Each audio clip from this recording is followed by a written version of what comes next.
নমস্কার, ফব নিউজে স্বাগত। ২৯শে নভেম্বর বর্ধমান শ্যামসায়ের পাড়ে শ্রী রামকৃষ্ণ সারদা বিদ্যাপীঠ প্রাথমিক বিদ্যালয়ের নিজস্ব প্রাতরাশ প্রকল্পের প্রথম বার্ষিকী উদযাপন হল।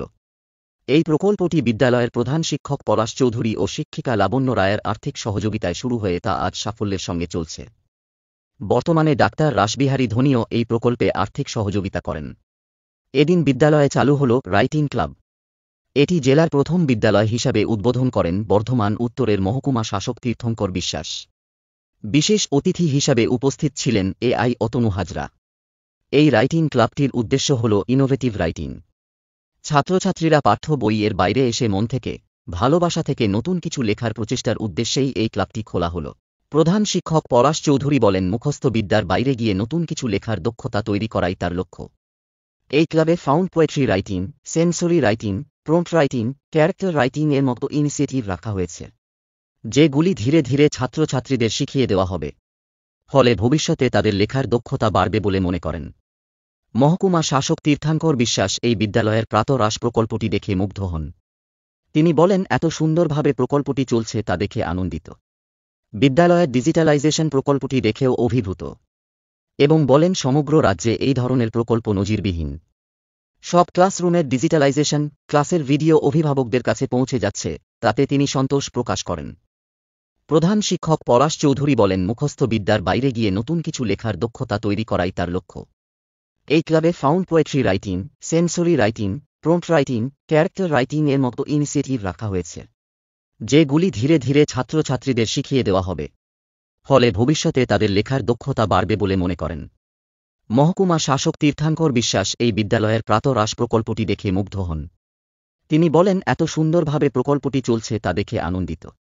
বিদ্যালয়ের ডিজিটালাইজেশন প্রকল্পটি দেখেও অভিভূত এবং বলেন, সমগ্র রাজ্যে এই ধরনের প্রকল্প নজিরবিহীন। সব ক্লাসরুমের ডিজিটালাইজেশন, ক্লাসের ভিডিও অভিভাবকদের কাছে পৌঁছে যাচ্ছে, তাতে তিনি সন্তোষ প্রকাশ করেন। আজ আমরা রামকৃষ্ণ সারদা বিদ্যাপীঠে ওদের একটা এখানে মর্নিং একটু ভালো একটা ইনিশিয়েটিভ চালু, বাচ্চাদের ফ্রি অফ কস্টে ব্রেকফাস্ট প্রোগ্রামটা প্রধান শিক্ষকের উদ্যোগে বছর আগে চালু হয়েছে। স্পেশালি আমি এসেছিলাম, সেটা দেখতেই আজকে এসেছিলাম কেমন প্রোগ্রামটা চলছে, কীভাবে শুরু করেছিলাম কীভাবে দেখলেন স্যার? দেখে আমি ধীরে ধীরে অভিভূত হলাম। যত সুন্দর একটা প্রোগ্রাম বর্ধমান মিউনিসিপ্যালিটির মধ্যে করে এই মুহূর্তে যেখানে সরকারি স্কুল কলেজ, সেখানে এই শহরের মধ্যে স্কুলে এই মুহূর্তে প্রায় 200 ক্লাস, 80 স্টুডেন্ট এবং এলাকাটা কিছুই করা কিন্তু এখানে কিছু শিক্ষকদের মধ্যে এত সুন্দর একটা কপারেশন এবং আলাদা অ্যাক্টিভিটি, যেমন বায়োমেট্রিক অ্যাটেন্ডেন্স আছে, ওয়াটার বেল আছে, যেখানে ওরা মানে ওয়াটার বেলে সুইচ দিয়ে জল দিতে পারে, ওয়াটার, এবং ডিজিটাল ক্লাসও চলে প্রত্যেকটা রুমে, যেটা এখন মানে অনেক প্রাইমারি স্কুলেই নেই, প্রায় অনেক ম্যাক্সিমাম স্কুলেই নেই। সেটা আমাদের প্রধান শিক্ষকের ইনিশিয়েটিভ এবং বাকি শিক্ষকরা আমাদের প্রচণ্ডভাবে কোঅপারেশন করে। দেখছি বিভিন্ন স্কুলে ছাত্র সংখ্যা ধুরুগুলি কম ছিল, সেখানে এই স্কুলটা ব্যতিক্রম।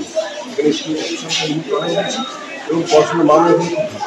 আজকে আমাদের আগের বছর যে এই নিয়ে আমাদের ব্রেকফাস্ট চালু হয়েছিল, আজকে তার ব্রেকফাস্টের ফার্স্ট অ্যানিভার্সারি পালন হল স্কুলে, যেটা আমাদের লাবণ্য রায়, আমি এবং আমার একটা বন্ধু ডক্টর রাসবিহারী ধোনি, আমাদের আর্থিক সহযোগিতায় ব্রেকফাস্টটা চলে। আমাদের নিজস্ব প্রোগ্রাম, এটা 1 বছর হল।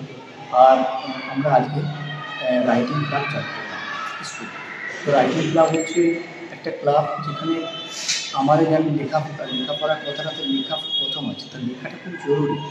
তো রাইটিং ক্লাব হচ্ছে একটা ক্লাব যেখানে এমনি কিছু লেখা আমি বলি, যেখানে ক্রিয়েটিভ রাইটিং হয়, যেখানে আমরা কিছু প্রম্পট দেবো, প্রম্পট থেকে রাইটিং করতে হবে।